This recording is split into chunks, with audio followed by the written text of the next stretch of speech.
بات ہے تو پھر یہ میرا حق ہے کہ میں اس الیکشن پہ جو خیبر پختونخوا کے گورنمنٹ کے ملازمین ہیں, جو پریزائڈنگ آفیسرز ہیں, جن کے نام دو فارم سائن ہیں, کہ میں اس کو یہ کہوں کہ 2 فارم سائن کرنا مس کانڈکٹ ہے, مس کانڈکٹ کرپشن ہے, کرپشن اس کے ڈومین میں آتا ہے. اگر انہوں نے 2 فارم اپنے ہاتھ سے دستخط کیے تو انہوں نے کرپشن کی ہے, اور ان کے خلاف جو ہے وہ سول سرونٹ ایکٹ کے تحت ایکشن لینا چاہیے. اور اگر وہ کہتے ہیں کہ ہم نے نہیں کیا تو پھر اوپر آر او یا ڈی آر او نے کیے ہوں گے, پھر ان کے خلاف یہ کارروائی ہونی چاہیے. کیونکہ یہ تو نہیں ہو سکتا نا کہ آپ کے بچوں کو, ہمارے بچوں میں کو سرکاری اسکولوں میں وہ لوگ پڑھائی کرائیں جو کہ 2 جعلی دستخط کرتے ہیں. تقریباً 1000 پولنگ سٹیشنز پہ پشاور پہ اور لاکھوں پولنگ سٹیشنز پہ پورے ملک میں. یہ تو نہیں ہو سکتا نا کہ آر اوز مبینہ طور پہ رزلٹس تبدیل کریں, اور وہ جو ہے وہ آپ کے ایٹا میں اور آپ کے ریونیو ڈپارٹمنٹ میں اور آپ کے جو ایجوکیشن مانیٹرنگ اتھارٹی اور ہیلتھ مانیٹرنگ اتھارٹی میں جو ہے وہ سرکار کا کام کرتے جائیں, یا کہ ڈی آر او جو ہے وہ ڈی سی کا رول ادا کرے اور اس کے بعد پی ایم آر یو کے رول میں آئے اور جو ہے وہ پوری خیبر پختونخوا کی حکومت کی مانیٹرنگ کرے. اگر مبینہ طور پہ اس نے یہ الیکشن رگ کیا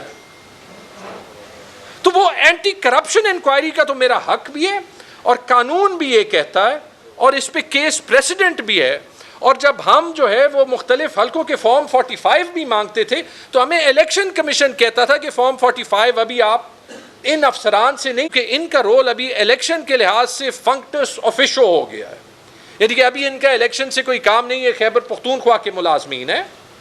تو میں تو کرپشن پہ انکوائری مانگ رہا ہوں, کیونکہ مجھے پتا ہے کہ الیکشن کمیشن کی الیکشن ٹریبیونلز نے تو 600 دن لے لیے اور شاید 6000 دن اور لے, اس پہ بھی مجھے کوئی اعتراض نہیں ہے. میں کیا کر سکتا ہوں, میں آپ کو صرف حقائق ہی دے سکتا ہوں, وہ حقائق آپ کو پتہ ہے. لیکن میں خیبر پختونخوا حکومت کو وہ انکوائری کا جو ہے وہ کہہ سکتا ہوں, اور میں ان 2 پریزائڈنگ آفیسرز کو, یعنی ان 2 ٹیچرز کو, یعنی ان 2 ملازمین کو داد دیتا ہوں کہ انہوں نے وہاں پہ ریٹن گواہی دی, اور وہ ریٹن گواہی ابھی پبلک ہونی چاہیے,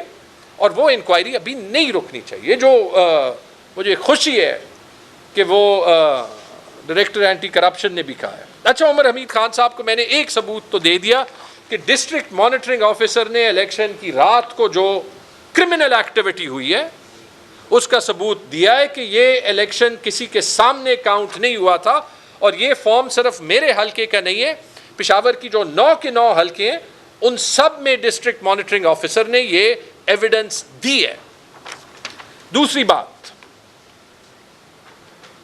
عمر حمید خان صاحب ان کا کیا کریں گے؟ یہ سارے میرے فارم 45 ہیں, آپ سب نے دیکھے ہیں, یہ اوریجنل فارم 45 ہیں, آپ دیکھ سکتے ہیں. اور یہ 66 پولنگ سٹیشن تھے, آپ 66 کے 66 دیکھ لیں, ان پہ میرے ووٹ زیادہ ہیں, اور ایسے نہیں زیادہ, کہیں پہ میرے 700 ہیں اور جس کو جتایا گیا ہے اس کے 2 ووٹ ہیں, کہیں پہ میرے 600 ہیں اور اس کے 3 ہیں. یہ سارا میرے ایکس اکاؤنٹ پہ جو پن ٹویٹ ہے اوپر, اس پہ ایک پولنگ سٹیشن موجود ہے. لیکن یہ دیکھ لیں, یہ میں گھر میں پرنٹ نہیں کر سکتا, یہ وہ الیکشن کمیشن کے آفیشیل فارمز ہیں, 66 آؤٹ آف 66, اور یہ بھی پشاور کی 9 کی 9 سیٹوں پہ موجود ہیں.